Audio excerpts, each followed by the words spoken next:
is Nicolas Vaskou. He'll be speaking on the isomorphism problem for Artin group. So thank you for the invitation. It's been a pleasure to have so many great talks in the past few weeks. So yes, today I'm going to talk about Artin groups and not just right-angle Artin groups. Okay, so the first part will be just some background about Artin groups and the isomorphism problem. And then in the second part, I will present some results. Okay, so let's start with the definition. So if you have a simplicial graph, gamma, so simplicial means you don't have any edge loops and you don't have any double edges. And you assume this graph has labels on the edges. And the labels are integers and there are at least two. Okay. Then, okay, I can do an example of that. So maybe a graph like that, for instance. And you put some labels on the edges. So that's a simplicial graph. So that kind of graph defines an Artin group that I will just write A gamma, which has for presentation. So the generators are just the set of vertices of your graph. So here you have 4 vertices, so you have 4 generators. And then the relations, every time you have an edge between two vertices, you have a relation, which is that the alternating sequence of A and B starting with A is equal to the alternating sequence starting with B. And the length of these sequences is the coefficient MAB that's on the corresponding edge. So here, if you have A and B, then this is MAB. Okay, and you have that for every single edge of your graph. So that gives a presentation for the group. And the same graph gamma also defines a Coxeter group, whose presentation is quite similar. So you have the same set of generators. You have the same relations here, but you have a few more relations, which is that every generator now has order 2 instead of having infinite order. So A squared equals 1 for all generator. Okay, so you can already see that you can easily obtain the Coxeter group from the Artin group by just quotienting out by the normal closure of these elements. Okay, so what I'm saying is here, if you start with the Artin group and you quotient out by the squares of the generators, then you get exactly the Coxeter group. Okay, does that make sense so far? Okay, so a few terminology and remarks. So gamma is called a presentation graph or defining graph for A gamma and W gamma. The generators here are called the standard generators. So they are associated to gamma. Here you have 4 standard generators. What else? So yeah, the rank of the group is how many standard generators it has. So here the groups are rank 4. And if I don't have any coefficient between 2 generators, if I don't have any edge, like here, for instance, I will just say that the coefficient is infinite. Okay. So something that is really important, especially in this talk about the presentation graph, is that if you look at the standard generators, they are not purely algebraically defined. They're really dependent on gamma. So they are not intrinsic to the group structure. So if you had an automorphism, for instance, of the group, you could send generators to standard generators to things that are not standard generators and things that are not even conjugate to standard generators. So standard generators are really defined in terms of the graph. And in particular, to go from the Artin group to the Coxeter group, you need to quotient by elements that are given by the graph. If you don't have the data of the graph, it's going to be hard to get the Coxeter group from that. Okay, so a few examples of Artin groups. We have free abelian groups and free groups, and we have everything in between, which is the class of right-angled Artin groups, in which you can only have 2s and infinities. So a lot of people have been talking about right-angled Artin groups. I'm not going to define them. We've also heard about braid groups in several talks, which are groups in which you have some 2s, but you also have some 3s. So you have some braid relations like that. And generally speaking, in that talk, Artin groups will just have any kind of coefficient you want. Okay, so conjectures. I'm not going to write all the conjectures because I don't have 3 hours, but basically there are plenty of conjectures about Artin groups. So I'm just going to write plenty. There is the K-1 conjecture that we heard about last week in Griffith's talk on Wednesday, and Friday also, I think. There is the conjecture that Artin groups are torsion-free, conjecture that they have solvable word and conjugacy problem, that's plenty of geometric conjectures as well. So astronomical hyperbolicity, cat-zeroness, historicity, things like that. So there are really a lot of conjectures. Generally speaking, none of them has been solved for all Artin groups. So all these questions are wide open. But for almost every single one of them, we have classes of Artin groups for which we know how to prove these properties. So usually what you do is you restrict to a class and you try to prove something within, like, for that class. Okay, so I'm going to define a few of these classes that are really important in the theory.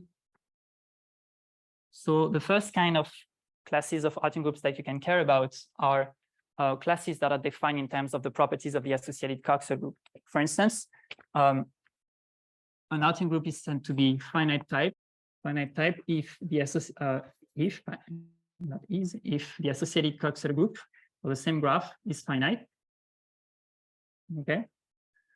Similarly, you can define Euclidean type Artin groups or hyperbolic type Artin groups to be the one for which the associated Coxeter group is Euclidean or Gromov hyperbolic.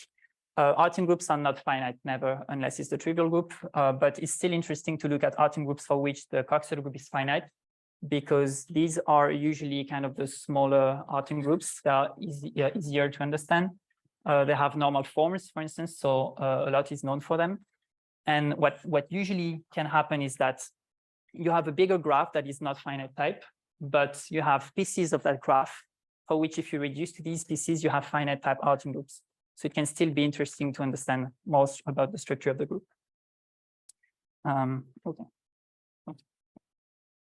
Okay, so a second class that I want to talk about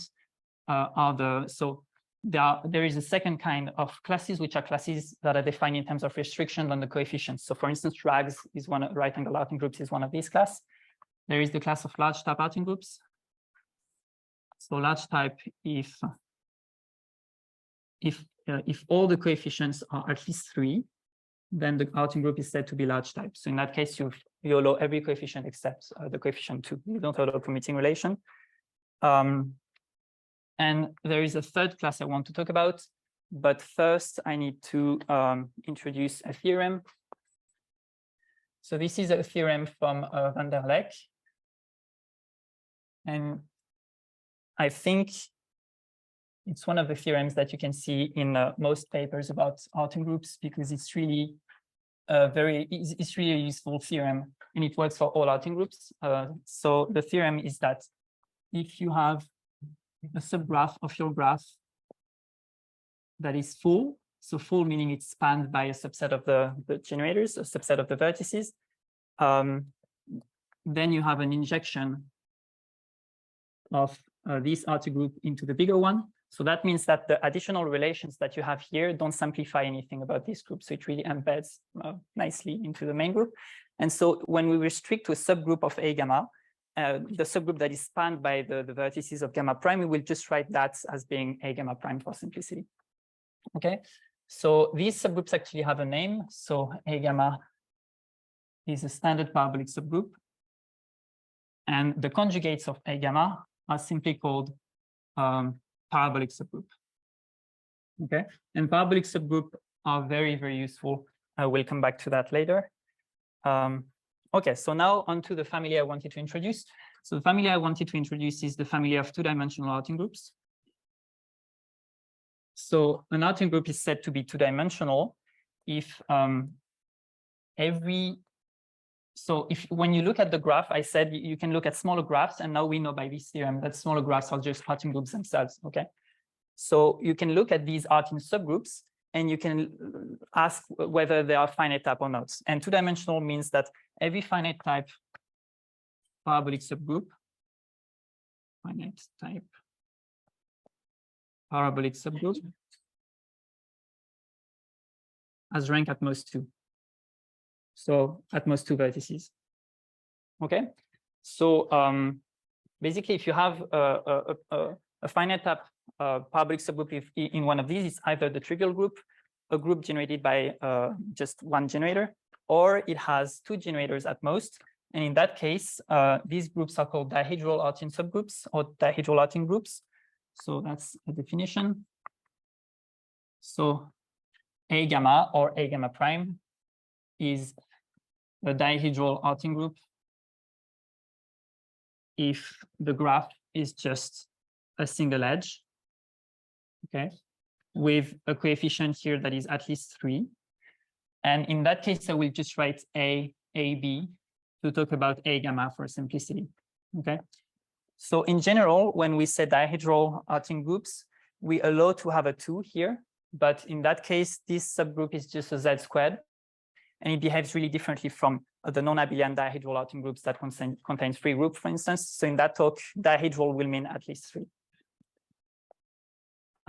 Okay, so I want to prove something about two-dimensional Artin groups. You can actually see quite easily if an Artin group is two-dimensional or not from the graph. There's kind of a formula. And I want to give a very short sketch of proof because I think it's interesting. So the claim is the following.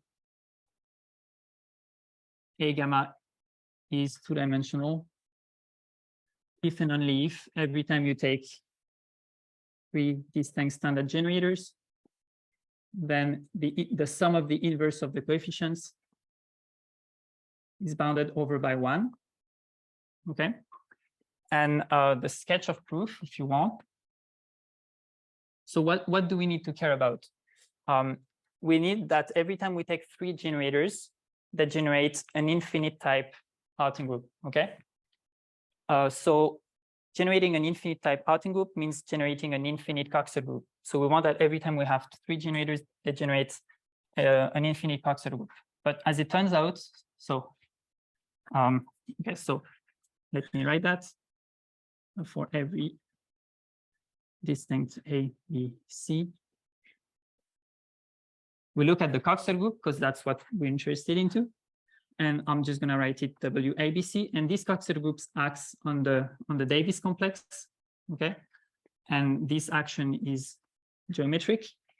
And this Coxeter group in that case is just a triangle group. Okay. And since you have an action like that, the fundamental domain is just going to be a triangle. So with fundamental domain, a triangle, and the angles of that triangle are given by the coefficients. So here you're going to have pi over MAB, pi over MAC, and pi over MBC. And now you can already see where this is going. So if you have that inequality right there, if and only if, oh, sorry, I didn't write less than 1, if and only if the sum of the angles is less than pi. And that happens if and only if the Davis complex was not the sphere, but it was either the Euclidean plane or the hyperbolic plane. And since you have a geometric action, the Coxeter group is going to be infinite. Okay. And here I should mention that it is the Euclidean plane precisely when this is exactly 1. Okay. Okay, so in particular, you can see that large type Artin groups are two-dimensional because when you sum the coefficient, this can only be at most a third, same for that and for this. So that sums to less than 1. Okay, so now I'm going to talk about the isomorphism problem. So it's a very natural question of asking when 2 Artin groups are isomorphic. So if you have 2 isomorphic Artin groups, A gamma and A gamma prime, what can we say? What can we say about gamma and gamma prime? So, so the first example that you can see is that if you have, that's kind of the easy example. If you have isomorphic graphs, then the groups are going to be isomorphic. And by isomorphic graph, I really mean an isomorphism of labeled graphs. So you want to preserve the coefficients. Okay. And that's kind of clear. The isomorphism is just permuting the generators. So here you just like permute the generators and you have an isomorphism. Maybe a less trivial example is that you can have non-isomorphic graphs that still give the same Artin group. So I'm gonna write something and then I'll explain what it means. So if gamma and gamma prime are twist equivalent, I will define that in a second. Twist equivalent, then A gamma is isomorphic to A gamma prime. Okay. So this is actually an interesting result from Brady, McCammond, Müller, and Neumann, in which they provide examples of that.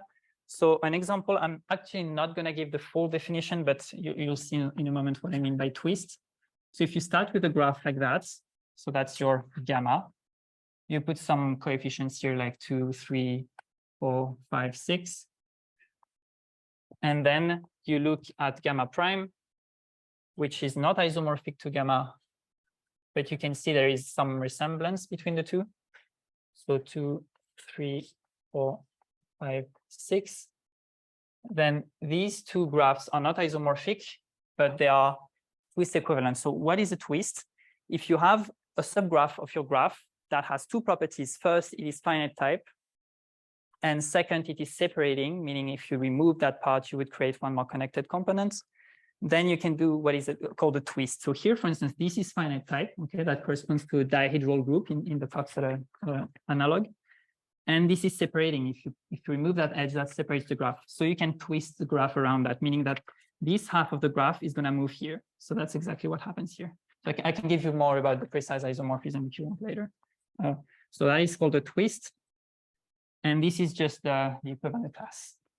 Okay, so now I'm going to talk about two approaches to solving the isomorphism problem. The first approach, the second approach has been a bit forgotten, which I think is sad, but I'll present it anyway. I think it's nice. So the first approach is simply, well, what I said in the beginning, you reduce to some class. You reduce to some class of Artin groups, and you try to solve the isomorphism problem within that class. Okay, so solve the isomorphism problem within a given class. So there are a few results for that have this flavor. So the first kind, the first result that I want to talk about is right-angle Artin groups. So that's actually a result of Dromes from 87. And he showed that the only way you can get isomorphic RAAGs is if the original graphs were already isomorphic as label graph. I mean, you don't really care about labels for RAAGs, but anyway. So that's the only way that can happen. A second class is the class of finite type Artin groups, for which we talked. So finite type Artin groups. So this is a result of Paris from 2003. And he proved the same thing. So if you have two finite type Artin groups and they are isomorphic, then necessarily the two graphs, the two corresponding graphs also have to be isomorphic. So the last example I'm going to give is an example in which it is not that rigid and you have more freedom. So it is the class of large type triangle free Artin groups. So triangle free means in your presentation graph you don't see any triangle. So that's a result of CRISP from 2005. And here you can actually have these kind of twists. And CRISP proved that if you have an isomorphism of Artin groups, then you must have twist equivalence, which I'm just going to write as TE between the two graphs. Okay. So that's the first approach. What is the second approach? So now if you have two RAAGs and I ask you whether they're isomorphic, well, you just have to check the yes. Does this stuff carry over to the top of the table or no? Is there anything wrong with that? No, it doesn't. Obviously, it's two separate problems. You cannot just go from the Artin problem to the Coxeter problem or other way around. But is there, yeah, do people have a? Say it again. What? There's something that people think also, well, there's some way to show two Coxeter groups are isomorphic. Yes. Yeah, yeah. So I'm going to talk about that in a minute. For Coxeter groups, you have even more freedom than just being twist equivalent. Yeah, so if I give you two RAAGs now, you know how to say whether they are isomorphic or not. But what if I give you one right-angled Artin group and one Artin group on about which you don't know anything, and I tell you they are isomorphic? Does the second Artin group also need to be a RAAG necessarily? So that's the second approach. Instead of having the two Artin groups in one class, you just have one Artin group in the class and one general Artin group, and you try to solve the isomorphism problem. So basically that reduces to showing that some given class is invariant under isomorphism. That's what you want to show. Okay, and there are not many results about that. So luckily, we know this is also true for RAAGs. So for RAAGs, I think, if I'm not mistaken, it's a consequence of Bodish work. So in 81. So we proved that in a RAAG, if you have two elements, either they commute or they generate a free group, so you can't have any other relation.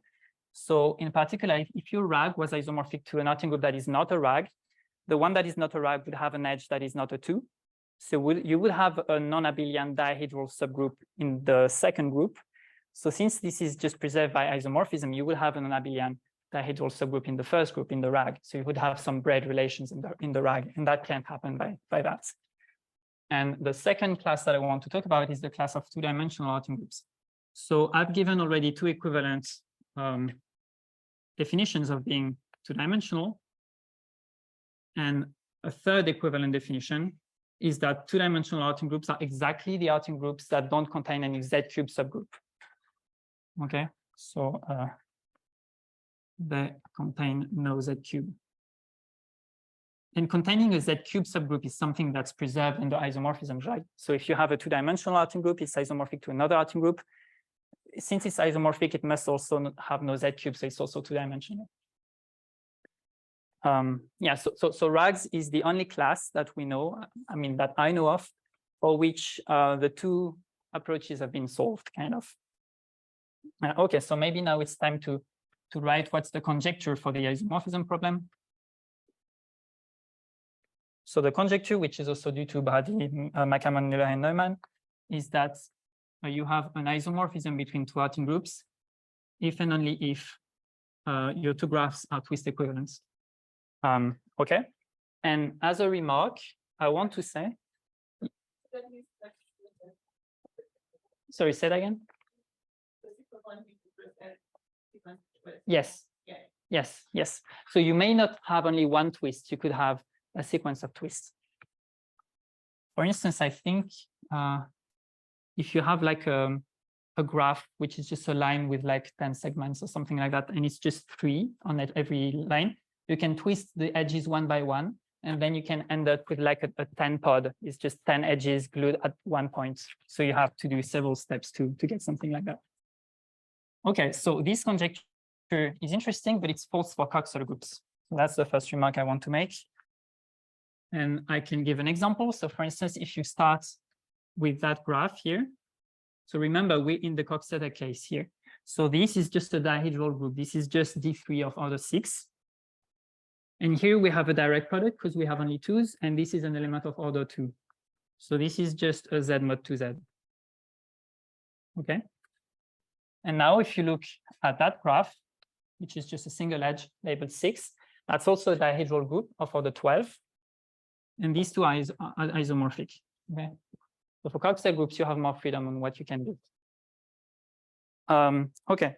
So something that we can see already from that, and this is the second point, is that in general, an isomorphism of Coxeter group may not imply an isomorphism of Artin groups. And you can see it on that example. So here you have two isomorphic Coxeter groups, but what about the Artin groups? This one is not two-dimensional because when you sum the inverses of the three generators, this is strictly greater than 1, but this is two-dimensional. And we said two-dimensional is preserved under isomorphism, so your Artin groups are not going to be isomorphic. Okay, so a natural question we can ask is whether we can do the converse. If we have two isomorphic Artin groups, do we necessarily have isomorphic Coxeter groups? And that's actually an open question. So when I mean open, it means, well, we don't have any counterexamples. So yes, I think, yes. I think the conjecture, I don't know if I have actually seen the conjecture anywhere, but I think it's conjectured. Yes, true. Yeah, okay, yeah, that's true. Yeah. So yeah, conjecturally it's true. So yeah, so far we have no counterexample. I really want to say that this question is very important, and I can give two reasons. It relates to the two approaches that I was talking about earlier. The first approach was you reduce to some class and you try to solve the isomorphism problem within that class. So if this was true, here is what you can do. You take your favorite class of Coxeter groups for which the isomorphism problem is solved. Okay, so for instance, if the two Coxeter groups in the class have to be isomorphic if and only if the graph are twist equivalents. And then now you consider two isomorphic, you consider the same class, but for Artin groups, okay, the same class, the same graphs. And you say if the Artin groups have to be isomorphic, then the Coxeter group have to be isomorphic. And then you know, because you've assumed you've solved the problem for Coxeter groups, you know that the graphs are going to be twist equivalent. So if you know that, you can reduce the isomorphism problem for Artin groups to the one for Coxeter group, which is usually, Coxeter groups are usually better understood. So that's the first reason. The second reason is because you can also solve for some classes the second approach using that. And I can give an example. Take a finite type Artin group and say that it's isomorphic to some Artin group on which you don't know anything. If the two Artin groups are isomorphic, by that, it means the Coxeter groups are isomorphic, but one of them is finite. So the other Coxeter group has to be finite as well. And that means the Artin group was also finite type. So for finite type, Euclidean type, hyperbolic type, you could solve also the second approach if you had that. So that's really a major question. Okay, so now I'm going to talk about new results. What time is it? Okay, it's fine. Okay. So in this section, until unless mentioned otherwise, A gamma will be large type. Okay. So what is the goal? The goal is to try to understand the parabolic subgroups. Parabolic subgroups are usually decently understood. I wouldn't go far beyond decently, but they are like quite understood. They are very, very useful for Artin groups. But it's something that is bad about them is that they may not be preserved under isomorphisms. I'm not even talking about standard parabolics. The parabolics in general may not be preserved. Like even in array, if you have A and you send it to AB by a translation, A generates the parabolic subgroup, AB does. You have no way of I mean, a priori, parabolic subgroups are not preserved under isomorphism, but this is bad because if you want to study parabolic subgroups in A gamma, and we want to send them by an isomorphism to some A gamma prime, we would like these parabolic subgroups to also be parabolic subgroups in the second group. So the goal will be to understand the parabolic subgroups, but kind of parabolic subgroups, and we can understand finite. Usually the finite type are better understood. So it's natural to ask whether we recognize like whether if we have parabolic subgroups and we send them to A gamma prime, they're gonna stay parabolic. But if you look at the parabolic group by one dimension, single dimension, you don't have set subgroup, you have plenty of that subgroups. You send them to image. It's very hard to tell apart. It's going to be parabolic, not going to be parabolic.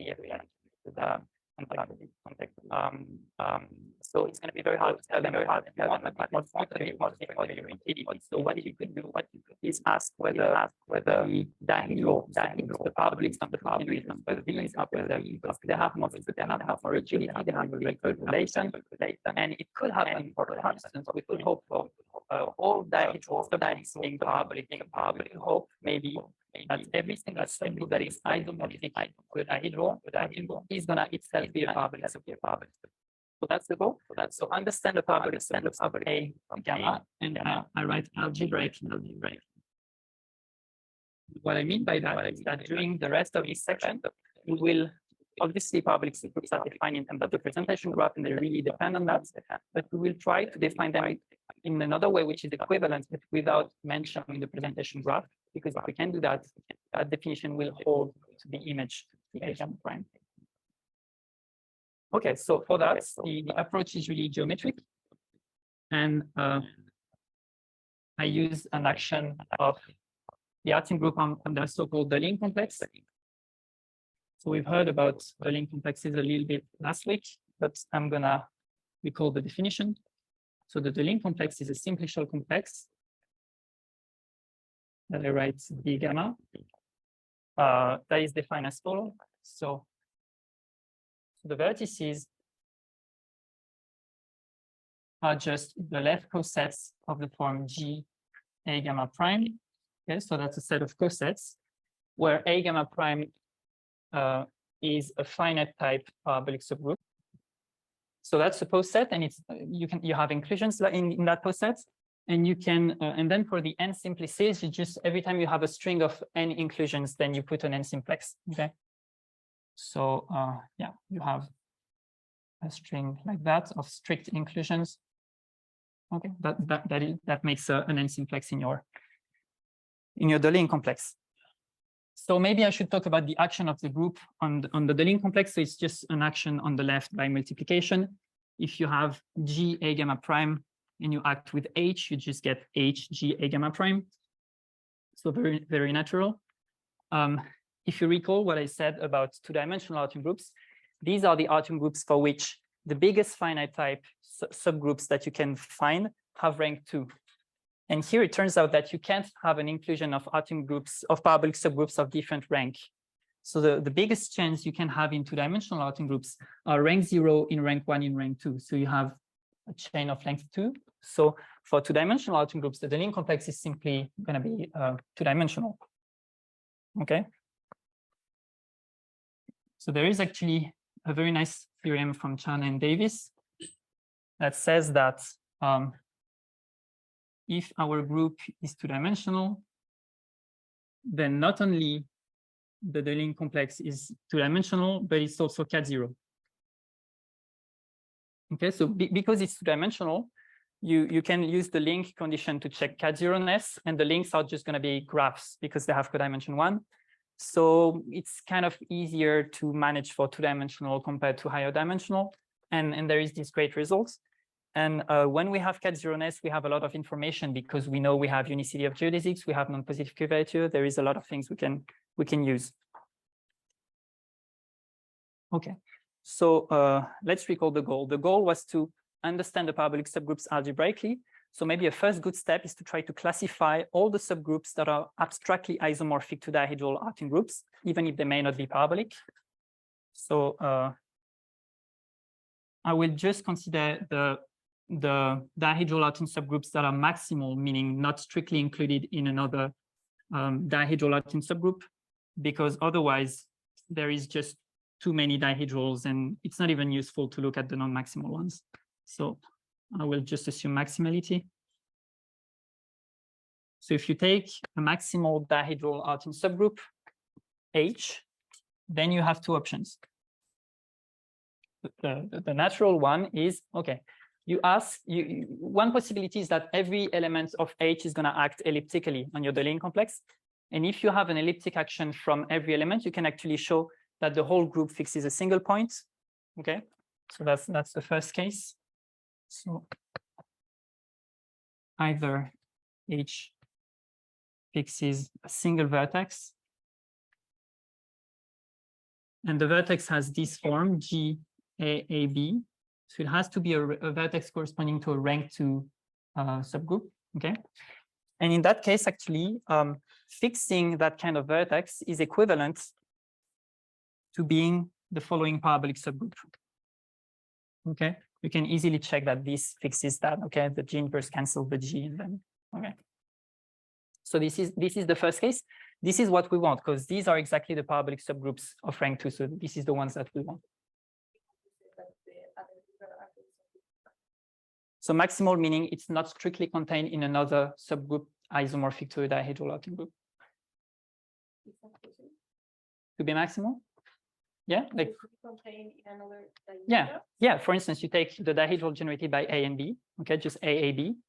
And now what you do instead is that you take the subgroup generated by A times the Gaussian elements and B times the Gaussian elements. Yes, so this is going to be strictly included in the parabolic subgroup and it's not going to be parabolic. But the parabolic ones are the maximal, so we don't care about the other ones. Okay, or the other possibility is that you have an element here that acts hyperbolically. And in that case, you can actually show that if one element acts hyperbolically, the center of that has to act also hyperbolically. So what I mean by center is that dihedral Artin subgroups actually have a center. It is isomorphic to Z.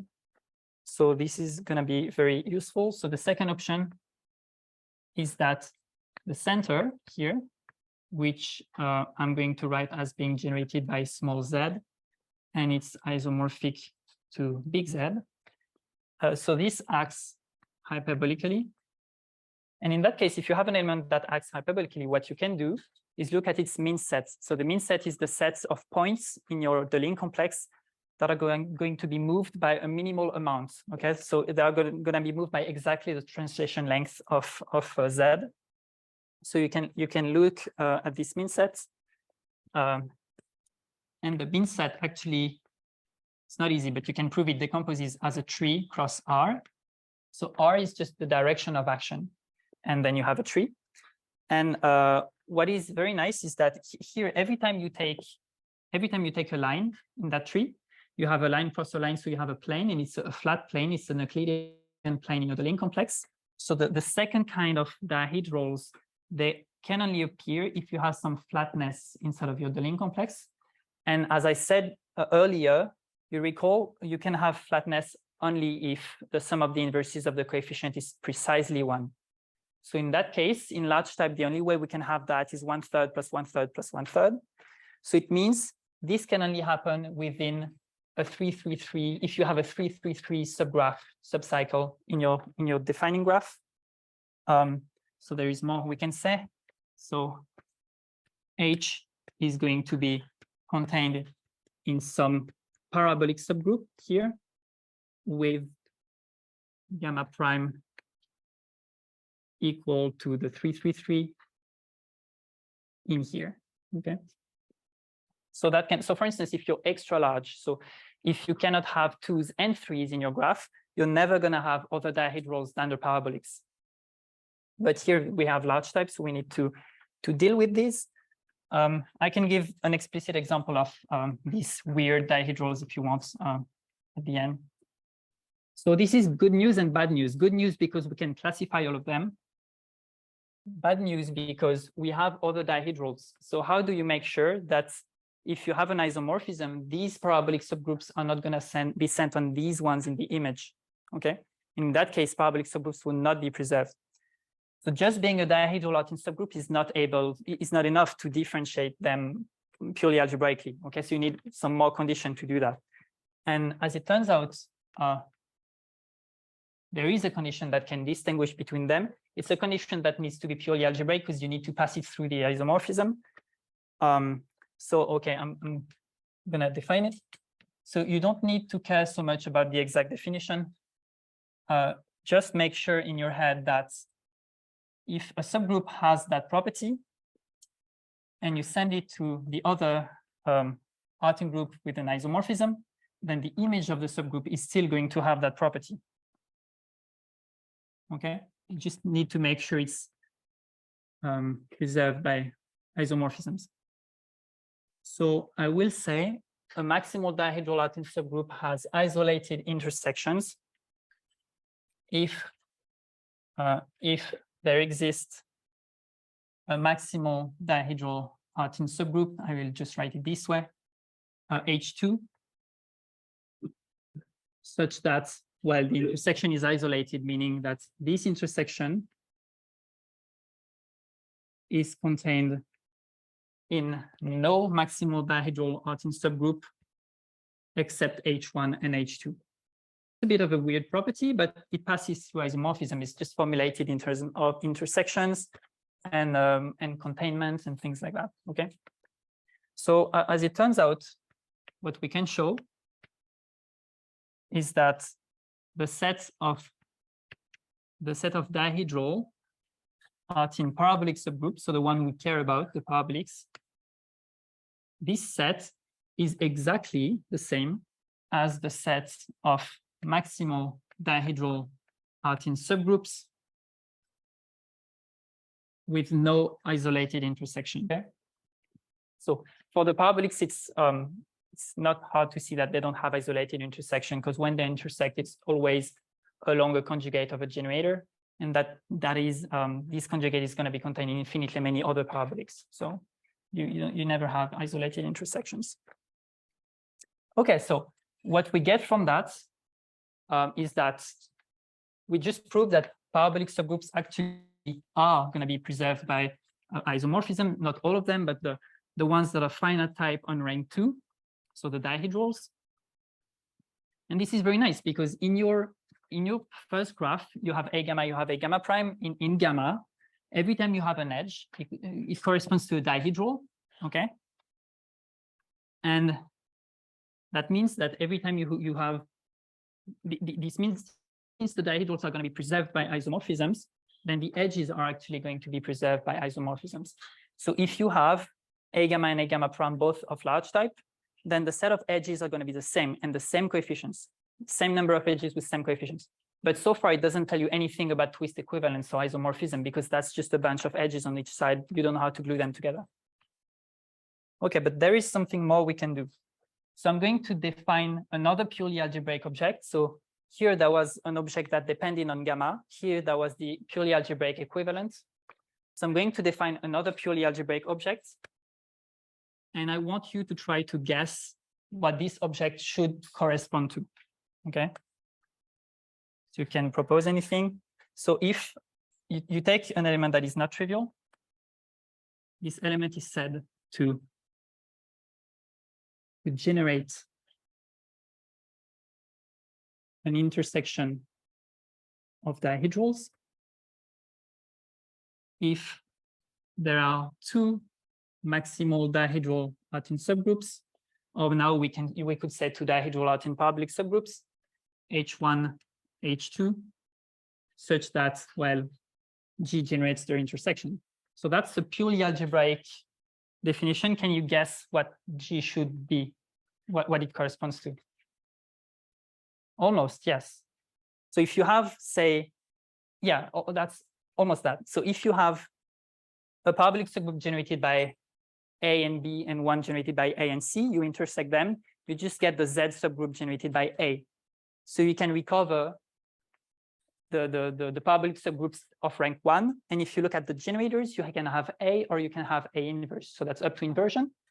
And it's also up to conjugation, because you have all the parabolic, you don't just have the standard ones. So you get, these are precisely the standard generators up to inversion and up to conjugation, and up to a small detail that I can talk about in the end, but it's not a big deal.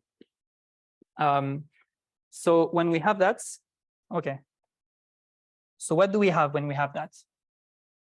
We can actually show that if you take that set, I mean, that's normal subgroup, so just the normal closure, because here we have too many elements, right? We don't have just the standard generators, we have conjugates and inverses. But what you can show is that the normal closures are actually the same if you take the squares of the standard generators and the squares of the elements generating intersection of dihedrals. Do you see what we can do from that? Any idea? Almost like looking at the conjugacy classes of involutions in a Coxeter group. Yes. And then that way you're kind of like, yeah. So what was that set? Why do I look at squares? I was talking about that at the beginning. That's exactly the normal subgroups by which you need to quotient your group to get the Coxeter group. Yes. Okay. So now this is the same set, but it's purely algebraic. It does not depend on the presentation graph. Okay. So that means that you can take your group here, and you can quotient out, and this is going to be isomorphic, right? And this is just the Coxeter group. So here you have a purely algebraic way to go from the Artin group to the Coxeter group. By purely algebraic, I mean that is preserved under isomorphisms. So basically, if you have two isomorphic large type Artin groups, you can reconstruct their Coxeter groups purely algebraically, which means they're going to be the same Coxeter groups. Okay, so that answers the question that I wrote here earlier. So if you have a gamma prime large type, then what can you say? If you have isomorphic, if they are isomorphic, you can reconstruct the Coxeter groups, and they are exactly the same Coxeter groups. So you're going to have an isomorphism like that. Okay, and now you can use a black box. The isomorphism problem, as it usually goes, is slightly easier for Coxeter groups. And as it turns out, the isomorphism problem for large type Coxeter groups is known. So this is a result of Müller and Weidmann. So that's from 2002. And they showed that this can only happen if gamma and gamma prime are twist equivalent. Okay. And the other direction, we know it. We know that if the groups are if the graphs are twist equivalent, we have an isomorphisms of Coxeter and Artin group, right? So all of these are just equivalents. Do I have a few minutes left? Yes, great. So so basically this is the solution of the isomorphism problem for large type Artin groups. What about, so that solves the first approach for large type, but that doesn't solve the second approach I was talking about before. Here, I took two Artin groups of large type and I tried to do something with that. But what if you have an Artin group of large type and an Artin group that is not of large type? And I ask you, can they be isomorphic to each other's? Okay, so I should write that question. So can we say something if A gamma is large, A gamma prime is any Artin group, and we suppose that they are isomorphic to each other's. Okay, so basically here I'm asking whether the class of large type Artin groups is invariant under isomorphisms, which is exactly the second thing I was talking about before. So this is we answered that question with Alexandre Martin. This is a joint work, and our strategy was the following. So first, so we suppose A gamma is large. If A gamma prime is large, there is nothing to do. So we suppose that A gamma prime. So if A gamma prime, we suppose it's not large. So suppose A gamma prime is not large. Okay, but we still have that isomorphism between them. So, okay, what can we do? First of all, I said at the beginning, a large type are included into the class of two-dimensional Artin groups. So if A gamma is large, it has to be two-dimensional as well, right? But two-dimensional Artin groups are preserved under isomorphism. They're exactly the ones that do not contain any Z-cube subgroup. So that property also goes for this group. So that already tells you this group is going to be two-dimensional as well, right? So instead of just having a group in a class that big, you have a group in a smaller class, okay? Because doing that in all Artin groups could have been much harder. So that's the first step. So A gamma prime is two-dimensional, okay? And well, it's not large yet, but at least now there are things that we can do. We can use the Deligne complex, which is well understood in dimension 2. We can use a lot of properties of two-dimensional Artin groups, torsion freeness, many different things, anything you want, anything that has been proved for two-dimensional Artin groups. Okay, so since we suppose that this was not large, that means that this graph contains a 2. Okay, and if you have a 2, that means you have a parabolic subgroup that is isomorphic to Z squared. Okay, but this is not a contradiction yet, because in large type Artin groups, we have plenty of Z squared. They are not parabolic subgroups, but a priori, there is no reason for parabolic subgroups to be preserved, right? It's something that you have to prove. So a priori, this is not yet a contradiction. But what you can do is that you can kind of we introduced with Alexandre Martin a few properties depending on where your 2 is. So it can be within the graph, it can be a leaf, it can be its own connected components. So that's 3 different cases. And in each case, we show that the Z squared has some purely algebraic properties that just can't happen in large type Artin groups. Okay. To show these Z squared has properties that can't happen in large type Artin groups, and in particularly, it can't happen in A gamma. Okay, and that gives a contradiction. So one of these properties, for instance, is if you have a graph in which you have an edge with a 2, which is its own connected component, you will have a Z squared subgroup that has the following property. Every time it intersects another Z squared, it's either trivial or it's along a Z squared subgroup. You never have 2 Z squared. I mean, this Z squared doesn't intersect any other Z squared along a Z. It's either trivial or Z squared. So that's a purely algebraic property that can't happen in large Artin groups, for instance. So that means you can have an isolated 2, and you can do that for other kind of edges with other properties. So the theorem I want to finish with is that, well, this is what I just said. So if A gamma is large, and A gamma prime is isomorphic to A gamma, then A gamma prime is also large. And together with this theorem, now you can take any large type Artin group and any Artin group that is isomorphic to this. By this one, the other Artin group has to be large type, and by this one, they have to be twist equivalents. So this is the solution. Can you give the example that you mentioned about acting on a 3 times R? Yes. So you mean the example of the weird dihedral subgroup? Yeah. So it can only happen in a 3-3-3 subgraph. Actually, I proved the classification. I did it for all 2-dimensional Artin groups. So in that case, you not only have one weird kind of dihedrals, you have 4 kinds that correspond to the tilings of the Euclidean plane. You have the 3-3-3 tiling, the 2-4-4, and in the 2-3-6, you have 2 different directions. So the example in the 3-3-3 is the only one I know by heart, so it's fine to do this one. So you take this.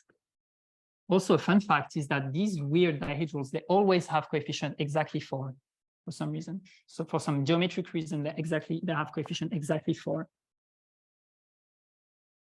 So you take that and you let S be B inverse, and you let T be B ABC, where ABC are standard generators in your graph. Okay. So, okay, what is ST? ST, this is, so B inverse cancels with B. So you just have ABC and you have that twice. And TSTS, so you have B ABC, then you have B inverse B ABC, and then you have B inverse. So all you need to show is that B commutes with that thing, okay, to show that the relation is satisfied. And you can actually do that. You have a braid relation here that transforms your B into an A, and then you can use the braid relation here, and then a third time here, you can use the 3 braid relations, and you can show that that actually commutes. And you also have to show then that you don't have any other relations here, because it's not obvious that it could be a quotient of dihedral, but you can use some like cohomological arguments to show that there is only so many lift of sequences, and this has to be a dihedral. There's some drawing of like the linear complex for this guy. Yes. Yes. So maybe that's what you meant by draw. Yeah, it's pretty close. Okay. Okay, so what you can do, you take, so the Deligne complex kind of looks like the Davis complex, but you have, it's not locally finite. So for the 3-3-3, you will have a tiling like that. Okay, this is not gonna end up well. Okay, something like that. Okay, well, forget about this part. Okay, so what you can do is that you start, say, okay, let's start here. So this is the fundamental domain.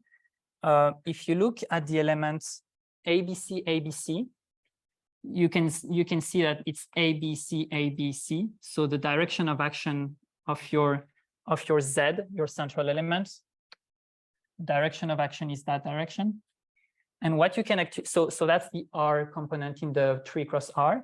And you can actually show that this line, every line in the link complex doesn't have to be a standard tree. A standard tree is a tree for which you have a fixed, like you have a Z subgroup that fixes the whole thing.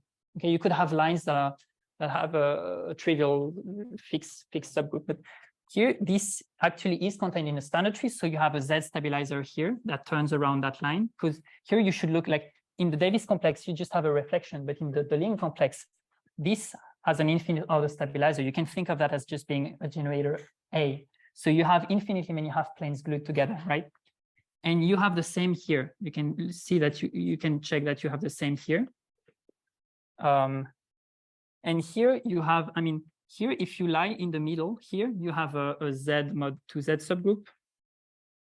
And you can actually prove that the central quotient, so if you quotient by that, your dihedral is just going to be a Z free product with Z mod 2Z. So the tree is generated by the infinite order flip along this one and the order 2 flip along this one. Okay. And when you lift these exact sequences, you only have the dihedral of coefficient exactly 4. So that's the reason why the coefficient is always 4. And if you want precisely the elements, so B inverse is the rotation here, and BABC is a glide reflection. I think it sends this one somewhere. Like I think okay, so ABC sends this here. So yeah, BABC is the BABC is the element generating that. And B inverse is the element here. Because here you're in the central quotient, so you're quotient by ABC. Oh no, okay, so this has to be S and this has to be ST, something like that. So then you have to find what is T exactly. I can't recall, but yeah, that's S and ST. All right, let's resume.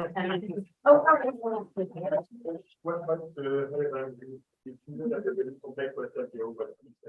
If what?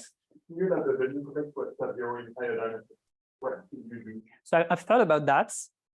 It would definitely be useful to know that it's cat 0 because, for instance, the mean set, you can still decompose it as R cross something. But so to classify the dihedral, it's a lot of geometry, a lot of planar geometry. It's like 25 pages. So I don't want like to do that in higher dimension.